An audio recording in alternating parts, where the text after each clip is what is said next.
আল্লাহ নবীর বিশেষ একটা গুণ বৈশিষ্ট্য ছিল, তিনি অল্প কথা বলতেন। কি বলতেন? অল্প কথা বলতেন। কিন্তু এই অল্প কথার মধ্যেই একজন মানুষের জন্য যথেষ্ট কথাগুলো তিনি ছোট্ট এক বাক্যের মধ্যে বলে দিতেন। যেমন দেখেন, সে মুসলিমের একটা হাদিস, কিতাবুল ইমানে 15 নম্বর হাদিসে আসছে, আল্লাহ নবীর কাছে একজন অপরিচিত সাহাবী এসে বলছেন, ইয়া রাসূলুল্লাহ, আমি সাধারণ মানুষ, বেশি ধর্মকর্ম বুঝি না, বেশি শিক্ষা অর্জন করিনি, তবে আমি জান্নাত যেতে চাই। কোথায় যেতে চাই? জান্নাত যেতে চাই। তো আমাকে এমন কিছু নসিহত করেন, এমন কিছু আমলের কথা জানিয়ে দেন যে আমলগুলো করলেই আমি সহজেই জান্নাত যেতে পারবো। আল্লাহ নবী চট করে তার এই আকাঙ্ক্ষা দেখেই শুনেই তিনি মুখ দিয়ে বলছেন, তাই যদি তোমার মনের বাসনা হয় তবে শুনে রাখো, এক আল্লাহর ইবাদত করবে, লা তুশরিক বিল্লাহ, কখনো আল্লাহর সঙ্গে শিরিক করবে না। 2, প্রত্যেকদিন 5 ওয়াক্ত সালাত যথা ওয়াক্তে আদায় করবে।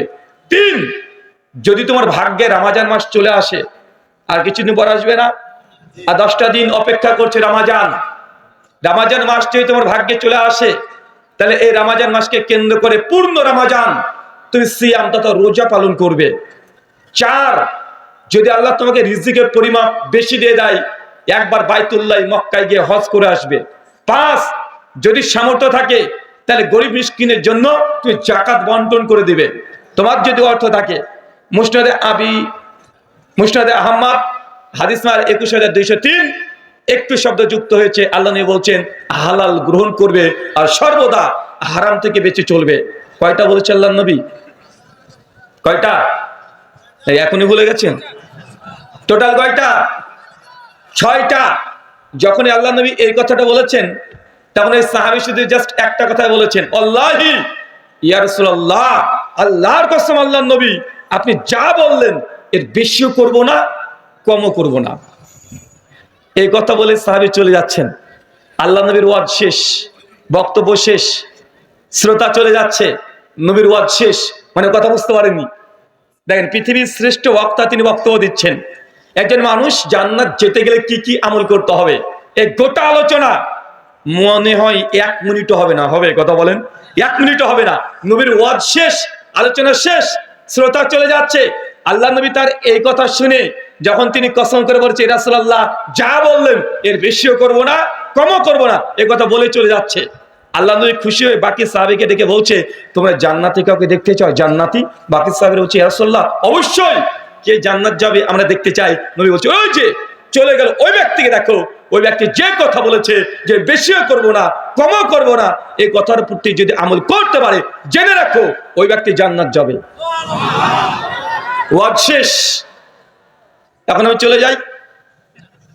হ্যাঁ, আরে ভাই, পৃথিবীর শ্রেষ্ঠ বক্তা, যার উপরে কোরআন নাজিল হয়েছে, যিনি কথা বললে শরীয়ত হয়ে যায়, সেই সময়কার এই হাদিস আজকের জন্য কি প্রযোজ্য নয়?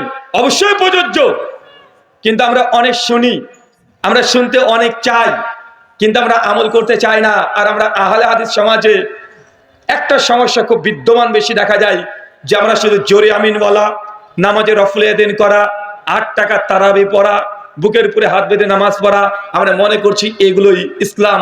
অনেক ক্ষেত্রে এগুলো নেই, আমাদের বেশি মাতামাতি আছে। কিন্তু ইবাদত, জিকির, আজকার, তাসবিহ, তাহলিল, কোরআন মাজিদ পাঠ করা, নফল সালাত আদায় করা, সুন্নাত আদায় করা, অনেক ক্ষেত্রে আমরা গাফেল আছি। আছি না নাই? এদিক দিয়ে আমাদের হানাফি ভাইরা এগিয়ে আছে। আপনি যতই মনে করেন না কেন, তারা সুন্নাত নামাজ বেশি পড়ে, নফল নামাজ বেশি পড়ে, জিকির আজকার, বিদাতি জিকির আজকার হলেও তারা বেশি করে। করে কি করে না? ওরা করে, মানে ওরা ইবাদতে আমাদের চাইতে এগিয়ে আছে। আছে না নাই? কিন্তু ওই হাদিস যেটা পেশ করেছি, ইবাদত বেশি করলে সে ব্যক্তি যে জান্নাত যাবে এমনটা নয়। আল্লাহ সুবহানাহু ওয়া তাআলা বলছেন কোরআনুল কারীম সূরা মুলক 67 আয়াত নাম্বার 2, আল্লাযী খালাকাল মাউতা ওয়াল হায়াতা লিয়াবলুয়াকুম আইয়ুকুম আহসানু আমালা। আমি মানুষের মৃত্যু এবং জীবন সৃষ্টি করেছি। কেন সৃষ্টি করেছি? আল্লাহ বলছেন, আমি তাদেরকে দেখতে চাই, পরীক্ষা নিতে চাই, তাদের মধ্যে কে সবচাইতে উত্তম আমল করে। কি আমল করে? আর ওই শব্দ হচ্ছে আহসানু আমালা, মানে বেটার, বেস্ট, একদম সুপারলেটিভ, সবচাইতে ভালো আমল কে করতে পারে, এটা পরীক্ষা। মানে কত আমল করবেন এটা পরীক্ষা না, আপনি কত রাকাত নামাজ পড়লেন এটা আল্লাহ পরীক্ষা করেন না। আপনি কত কোটি টাকা দান করছেন এই জন্য আল্লাহ আপনাকে সৃষ্টি করেনি। আপনি কতবার হজ করেছেন এই জন্য আল্লাহ সুবহানাহু ওয়া তাআলা আপনাকে সৃষ্টি করেনি। আপনি নামাজ কত রাকাত পড়েছেন এটা আল্লাহ দেখার জন্য সৃষ্টি করেনি। আল্লাহ সৃষ্টি করেছেন আহসানু আমালা, উত্তম আমল, ভালো আমল, দামি আমল কে করে এটা দেখার জন্য। রমাজান আসছে সামনে, মসজিদ মসজিদ দ্বন্দ্ব ঝামেলা লেগে যাবে। তারাবি 20 রাকাত না 8 রাকাত আছে না নাই? আপনি 20 পড়বেন না 20,000 রাকাত পড়বেন এই মাসালার জবাব আমি দেব না। তবে আপনাকে একথা বলি, আপনি 20 রাকাত তারাবি পড়েন না 40 রাকাত পড়েন আর 8 রাকাত তারাবি পড়েন, এর চেয়ে গুরুত্বপূর্ণ যে ইবাদত আপনি কতক্ষণ ধরে করছেন।